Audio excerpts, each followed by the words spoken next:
This everything we do is a game. Life is a game. Just like the game I loved, and that game's a game of failure, and I was pretty damn good at it. So why can't I be great at life?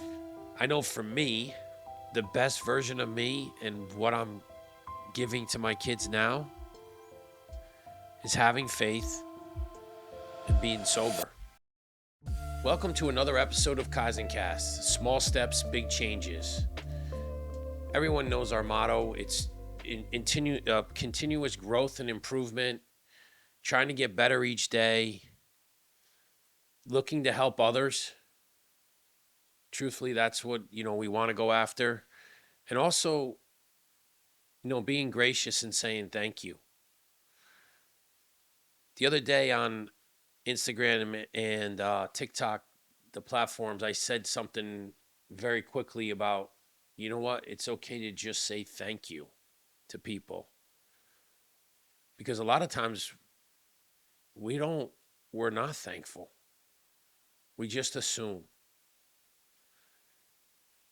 And I truly am thankful.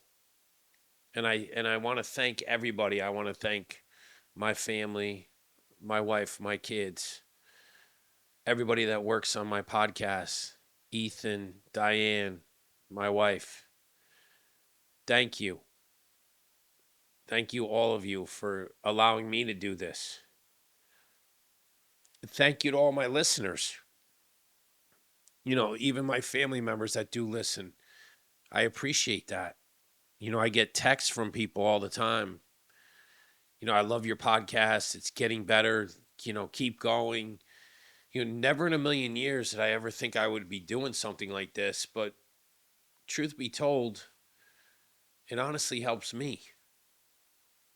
So I need to say thank you. And I think that the world we live in today, most people just forget or don't care or don't want to say thank you. You could change somebody's day by just saying thank you. There's many times where, I have to work really hard about being positive.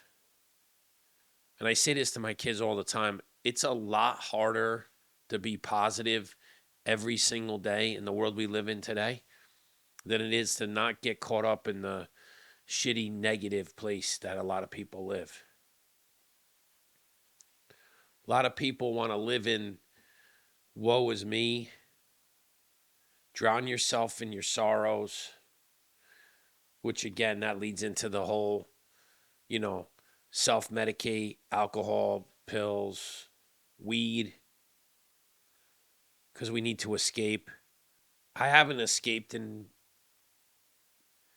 it'll be 5 years, March 7th, not a drink, and haven't had a pill since 2016, April 2016. That was the hard, everybody knows that was the true test from God. The drinking wasn't, but I'm still blessed that it's going to be 5 years, March 7th, it's right around the corner. And thank you for that because I went through life lessons not realizing that like I was truly killing myself to try to figure out where this next path, this next chapter of my life. And it's funny, I have day-to-day struggles. I think about it. I think about it when I was drinking and I was rolling in the money and like I just even I didn't have like I had struggles, but they weren't struggles. Like I just didn't even bother. Like I just made believe they weren't there. And I guess that's part of the self-medication part. And now, you know, having Christ back in my life, bringing God back into my life, he wants us to have these struggles, but he gives us so many great gifts. He gives us so many great gifts that we don't even realize that they're gifts because it's not on our timeline usually, and it doesn't exactly fit like what you're asking for. But when you put it out to the universe and you give it to God, it usually happens. It just doesn't usually happen on your timeline. That's the that's the interesting part about God. But before that, I always say, oh, I brought the devil gave me whatever I wanted when I was doing really bad shit. And that was true. I was printing money and just doing whatever the hell I wanted to do. With, I had responsibilities, but I'm talking about day to day responsibilities, the day to day life stuff that could cripple people. And that's the part that people get negative with. And then you start perseverating about like what's going to happen in the future. Am I going to be able to make this next car payment? Am I going to be able to? You can't control that shit. 3.5 years of learning how to have patience and understanding the fact that living for today is the most important thing. The most important thing in this world. And it's so hard for me. Incredibly hard to live in the moment because I've always been a check the box guy. And I've always succeeded. And I did it for the wrong reasons. I've said this before. Like, it's always like, I never did it for me. I did it to prove everybody else wrong. And I just had a conversation with a young man. This is the other thing that's truly amazing for me and why I'm here. And I know this was my calling because I was never supposed to make it to the big leagues. I think most people know that. Forget about my temper, but I think everybody knows next week I'm going in for another new hip. So that'll be, had my right one done 2 years ago, and I'm I'm going to be 53 on Saturday. So, it's pretty young to have two hip replacements in the span of, 4 or 5 years. Um,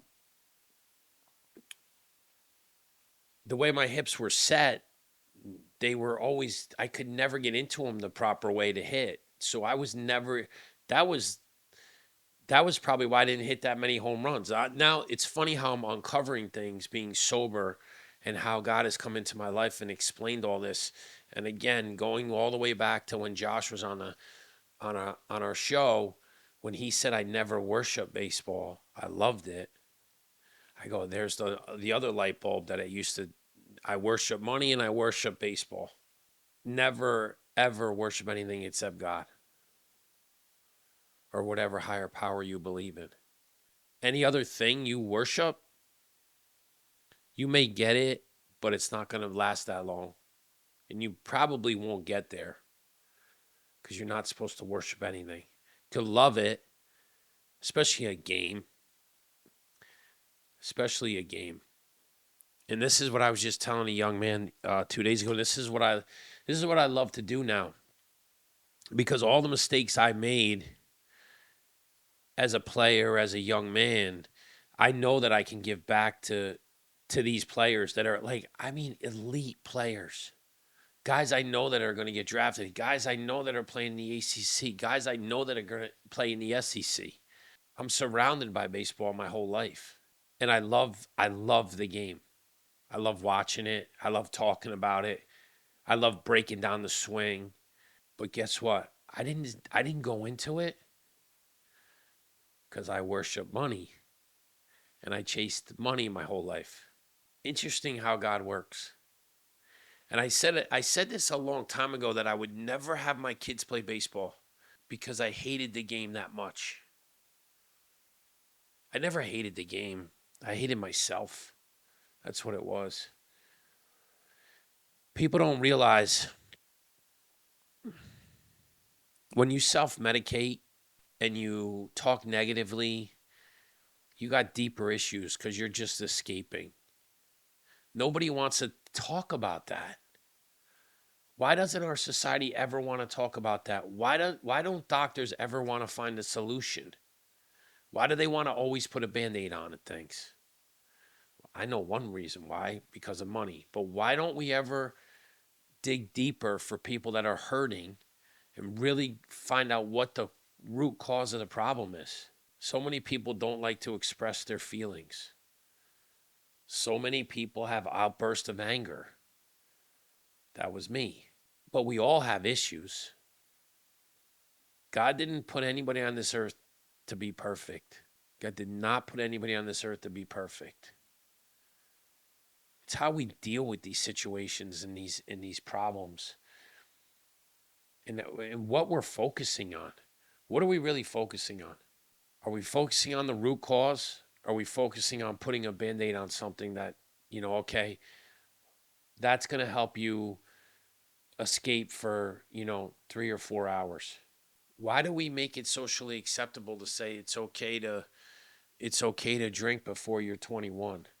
Like myself and most parents and that allowed that for a lot of our kids to do before they even went off to college. Sometimes they were seniors in high school, or then they go off to college and it becomes, we don't sit them down and say, hey, by the way, this is terrible for you. Oh, you're supposed to enjoy yourself. Why do you need to do it with alcohol? Why do you need to do it with weed? And in college now, I'm sure the drugs are even more. There's probably, Molly, ecstasy, cocaine. I mean, I wasn't around when I was in college, but I'm sure it is now. Why do we have to do that? And just say, oh, it's just part of college life. Or that's what we did, so it's okay. No, it's not. I have my family has my great grandfather was an alcoholic. I'm one. And I hate to label people because it's not, but you have to call a spade a spade. I have other people in my family that can't drink. So it's hereditary. I see it in a lot of families. Why are we doing this? Why do people need to go out and drink and do these things to escape? And then you'll have I'll have the haters turn around and be like, well, he's so over the top because we just want to have a party and have fun. Okay. But you do it every weekend. So you're escaping from something, whether it's your family life, whether it's your wife or your husband or whatever, or escaping from the kids because you're always on the go with them. Like, why does it have to include alcohol? Is it because it's a multi-billion-dollar industry and it's ingrained in us since, we're young? And it's cool. You know what's interesting to me? I've been listening to a lot of different podcasts recently, and I never did, but now because I'm doing one, I want to learn. That's the one thing that I think that's why my wife loves me as much as she does, is because as crazy as I could be, I do want to learn. I like being around young people because I learn stuff. Just because I made millions of dollars doesn't mean I can't learn. I was blessed to be in a niche business, to be able to do really well in it, but doesn't mean I know everything about life. I think those are the most well-rounded, successful people. Sometimes you meet people that are, worth 50 or 100 million, and they're or even more, and they're very conceited and arrogant, and everything they say is matter of factly and exactly how you're supposed to do it. Fuck that. Not true. Because they can't be great at everything. But once again, people equate super successful people with knowing everything. It's not life. Not life. It's interesting to me how people think. Because and here's the thing, everybody. I say this because I was that guy. I thought the more money I had, the more power I would had, the more respect you get, the bigger your ego gets. It's funny now I'm going in reverse as I get older. Talk about learning and learning backwards. I wish I was doing this. You know, my dad is my best friend, and he passed away on my birthday in 2008. And I'll quote him. This is what he said to me when I was about 17 or 18 years old. He said to me, he goes, if I could chop off I think he was about 48 at the time, 48-year-old head, maybe 50, maybe 50. I can't remember. Mom, don't get mad at me. because I don't know the exact number, but he was in his early 50s probably. And he said, if I could chop off my head at 52 and stick it on your dumbass 18-year-old body, you know how smart you would be? I see what he's saying, because if I had that knowledge I have today at 52, when I did in my early 20s, when I was doing what I was doing, maybe I would have made better choices. Maybe I would have made better choices in college. But you don't know until you go through it. So I think about it as not a negative, but a positive, because when you're able to stack these, you can turn these things into W's and learn from them and correct your mistakes and not point the finger at somebody and take accountability for your actions and do the best you can to fix it. That's when you're doing it right. That's when you're really becoming a man. And this is what I try to instill in my kids, even in my daughter. You take accountability for your actions. You make a mistake, you apologize, you fix it. Don't say, and not through a text, not through a oops, fix the problem and apologize. God, we get away with so many things now. It's just so easy to send a text and say, oops, I'm sorry. And never look the person in the eye and be like, you know what, I fucked up. Sorry about that. I need to fix it. I'm going to fix it. And here's the thing, once you do that, it's off your plate, and then they have to accept it or deny it. And then it's on them whether they want to accept it or deny it. And that's another thing I just learned, because I thought everybody always had to accept me. I don't care if you accept me or deny me. Once I make that apology, if I do it, it's out of the kindness of my heart and I want to fix it. And if you accept me, great. If you deny me, too bad, so sad, as my wife would say. I want everybody to know that this podcast that we're doing, and it's growing organically. Like, again, I wanted to have 10,000 followers, and and I wanted to be I want to be like Sean Ryan. Like, he's that guy. What an amazing dude, by the way. I just need to give a shout out to him. He's I've been listening to his my son, of course, my son Tommy. That's another thing. I give a lot of credit to my kids because I learn a lot from them. My son Tommy was listening to the Sean Ryan show, and he's retired. I want to. I would say Navy SEAL. I hope Ethan double check my work on that, but I think he's retired Navy SEAL. But I just saw a quick video on him on TikTok, and he hasn't had a drink in I think 4 or 5 years. Last week or the week before, and I'm listening to all these guys that motivate me, and guys I want to be around, and the guys that he has on are just badass dudes, like just people that are like, they've been in wars, they've fought, they're Navy SEAL, they're black ops, like these dudes are like badass guys. And you know what most of them say? Not everyone, but most of them say the number one thing they're happy about is, one, they're a Christian, two, they love their family, and three, a lot of them don't drink anymore. And again, when I talk about this stuff to everybody, I'm talking to the people out there that actually can understand where I come from. Now, there's people out there that can go out and have a glass of wine and do this and just have one. I'm not built that way. I don't want to have one slice of pizza.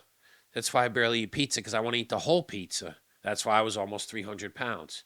When I told my pops, I said, I'm done training. I'm going to eat and drink like a Viking. I did it. Like, when I put my mind to something, I'm going to do it. So I don't have that control. What I am blessed with is that once I decide I'm not going to do it, it's game over. Like, once I decided I was going to get in the best shape of my life and follow guys like David Goggins and Sean Ryan and all these badass guys that push me on the days that, Yeah, even I listen to Joe Rogan, Dana White. They say things like F motivation. I don't have motivation every day. I say this all the time in my little clips. You got to have discipline. Discipline is the key. Discipline is the key to say no, thank you. You can say thank you, and you can also say no, thank you to people, because no, thank you, I don't drink anymore, but thank you. I'll have a glass of seltzer and cranberry. I'm truly, truly blessed to be able to do this because I know there's so many people out there that have been in my shoes, are still in my shoes from how I used to be. And it's a very vicious cycle because we look at it as like, oh wait, this is a lot of fun. I get to do this. I get to party. I get to have drinks. I get to be a lunatic. I'm the life of the party. Great. Oh, it's work related. I get to have more drinks. And then it becomes just part of your life. Interesting how they never changed the word happy hour. Because yeah, have you really ever heard anybody stay for just 1 hour? They go to happy hour. It's usually starts at 4 and ends at like 6:30. Not 1 hour. These little key words that they play and these little jingles that they get people to like entice them to be like, that's fun. We got to do that. It blows my mind to think that like, and I again, everything I talk about is something that I've done. So I don't care what people think about what I'm saying is because I lived it. That's why people respect me. And that's why I respect myself now because I lived it and was able to get out of it. And again, I'm not judging anybody else. I'm explaining to you that this is the way the world is. And I think if you looked yourself in the mirror, would you really say that, are you handling the situation any better than most? Maybe you are. I guess I could be a little jealous then because I can't. That's one thing about me. I will tell you straight up that I can't.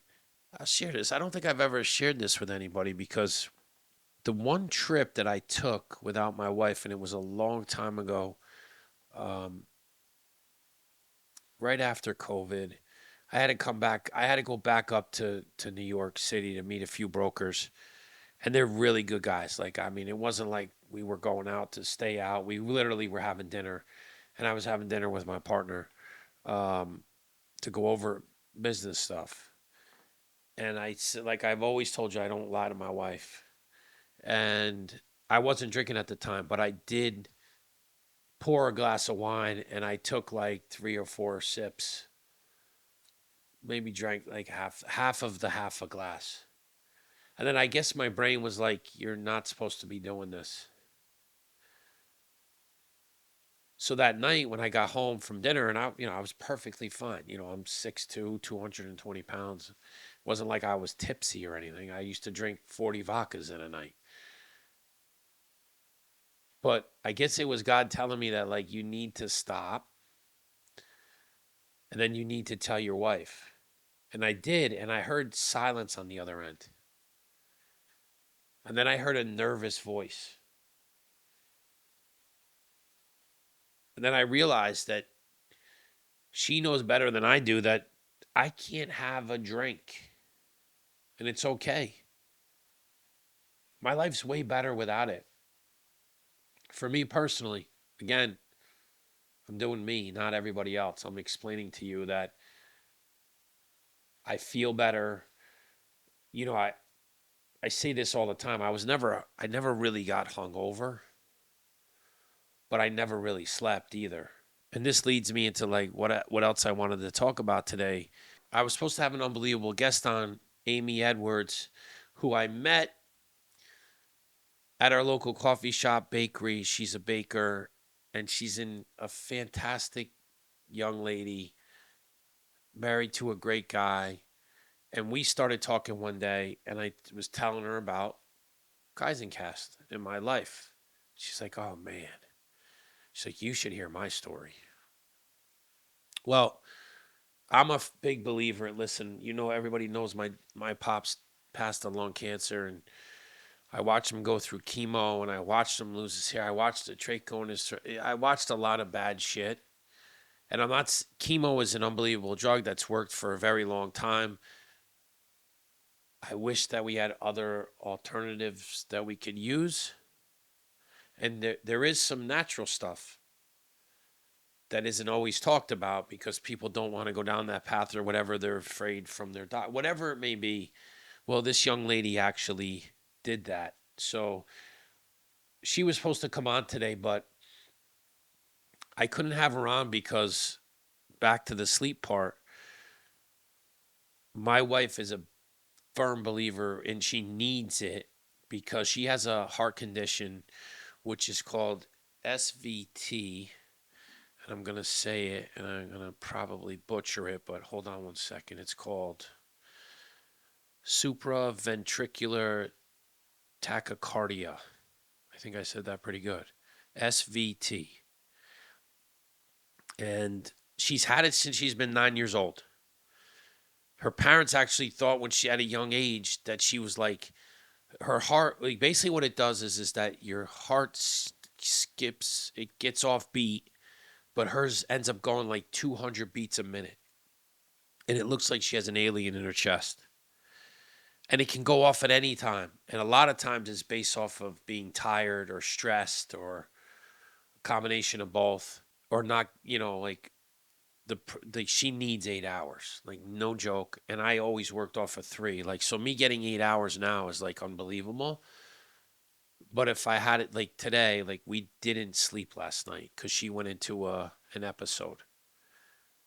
And when I tell you one of the scariest things ever is watching that happen, and thank God she can't die from it, and she's already had a procedure, so it's basically like the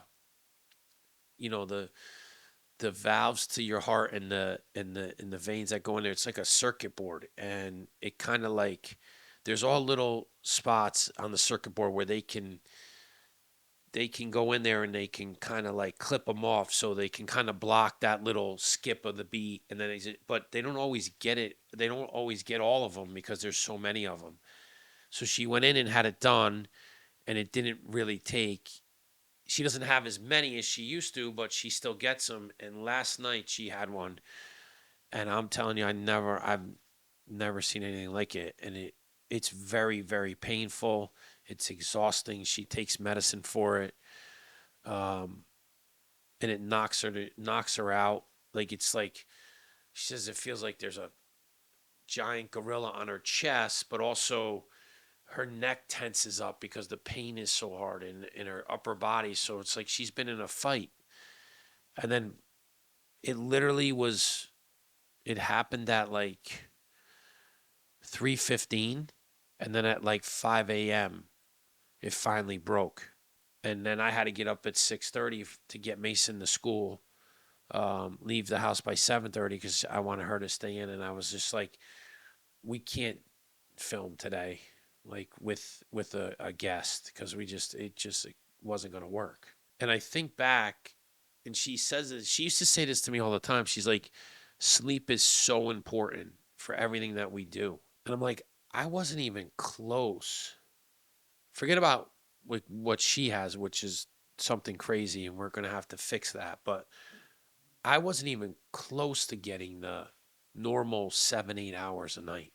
Today, I'm completely wiped out because I've been used to getting like 7, 8 hours and sleeping really good. This past week has been a little tricky with a lot of different things happening, but like out and also with her episode last night, so we're all a little exhausted. But here's what I'll tell you: I'd trade one of those episodes for never having the horrible feelings I used to have when I woke up every morning after drinking. Even though I didn't realize it was anxiety, I guess I just kind of glossed over it. Because even going through what we went through last night, I felt so bad for her because I was actually the one who woke her up. Again, I don't lie. I don't know why I was snoring. I think it's just because I was exhausted. I don't usually snore anymore, but that woke her up, and that kind of triggered her at like 2:45. She was up, and then she has trouble going back to sleep, and then it's like a vicious cycle, and then boom, 3:15, she had the thing. So talk about feeling bad. Talk about taking responsibility. It was mostly my fault. I mean, it's her body, but I kind of made it happen. And only because I was snoring. I wasn't like I was, I didn't come in late. I wasn't, I was like sleeping. And this happened. But guess what? We're both alive. Anytime that happens, we know that she can't, thank God, can't die from it. We've spoken to many doctors that said it's not possible. It's just very, very painful, especially the longer she's in one of these episodes. And it drains the shit out of her. It's like she got hit by a Mack truck. And then it's physically and emotionally exhausting for me too. And I don't really complain about too much. I don't think. Um, but that's a tough one, and especially I'm a fixer. I want to fix things. I want to make them better. Here's what I did do though. I did pray to God to take the pain away from her. It did subside a little bit. We did heating pads. We did cold, like we did everything. Ice packs. We were one step away from literally, like I think I was 15 minutes away from going to the ER. And if you go to the ER and she can't get out of it, then they actually take the paddles out and they paddle her chest because they got to get the heart back in rhythm. But it truly looks like an alien is popping out of her chest. Now this is a woman who's had this since she's been 9 years old.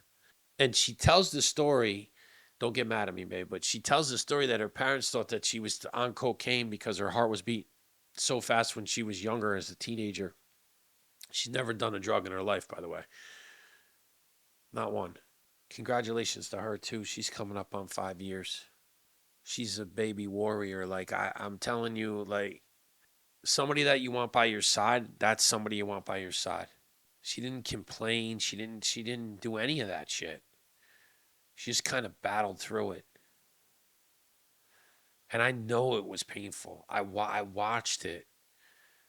Ask God to give the pain to me because like there's nothing I can do. And then finally at 5 a.m. it broke. And it's like you want to talk about cortisol. Holy shit. Your cortisol is so high in the middle of the night. And then it's funny because now that I know my body, let's go into like the nutritional part. I fast most of the time. Sometimes I fast until dinner now. When I got up at 6:30, I was starving. And again, I'm always trying to learn and teach myself. And it's funny because when I was partying like an animal, and then you come off of getting out of those big clubs or parties at 4 o'clock, what do you want to do? You usually want to eat. And I'm like, oh, put two and two to cortisol. You're fired up. You're going crazy, partying, doing all that shit. And then, all right, now you're on the come down. What happens? Cortisol comes down. Brain goes, okay, you're starving. Got to feed me.